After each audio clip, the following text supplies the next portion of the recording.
As always, this detailed review is brought to you by BrainyBuyer.com. Shop smarter, be a brainy buyer. So I'm looking at two portable propane grills, the Charbroil Grill2Go X200 and the Coleman RoadTrip 285. What's the deal with these things? Okay, both are designed for portability, right?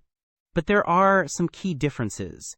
The Charbroil is smaller, with a 200 square inch cooking surface, while the Coleman boasts a larger 285 square inches. Right, so the Coleman can cook more at once. What about the heat? The Coleman has 3 adjustable burners pumping out a total of 20,000 BTUs. The Charbroil, on the other hand, has a single 9,500 BTU burner. Wow, that's a big difference. Does that mean the Coleman gets way hotter? Potentially. Yes, and it gives you more control with those 3 burners. You can have different heat zones, which is nice. The Charbroil uses TRU-Infrared cooking, which they say eliminates flare-ups and provides even heat. Some users report this grill runs very hot. Flare-ups are annoying, so the Charbroil is less prone to that, even if it's hotter. What about portability itself?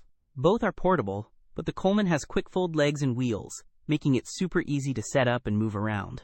The Charbroil is more of a tabletop grill. You just plop it down. Okay, wheels are a plus. What about fuel? Do they both use those little propane canisters? The Charbroil uses those small, disposable 1-pound propane tanks, but you can convert it to a 20-pound tank with an adapter.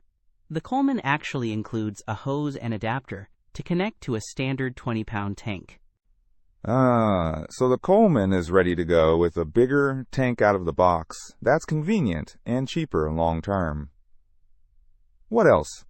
The Coleman has an integrated thermometer, which is handy for monitoring the cooking temperature. The Charbroil also has a temperature gauge mounted on the hood. The Coleman also has push-button ignition for easy lighting, as does the Charbroil. So it sounds like the Coleman is bigger, more powerful, more convenient with the fuel, and has wheels. What's the catch? Well, the Coleman is currently unavailable. The Charbroil is in stock. It really depends on what you're looking for.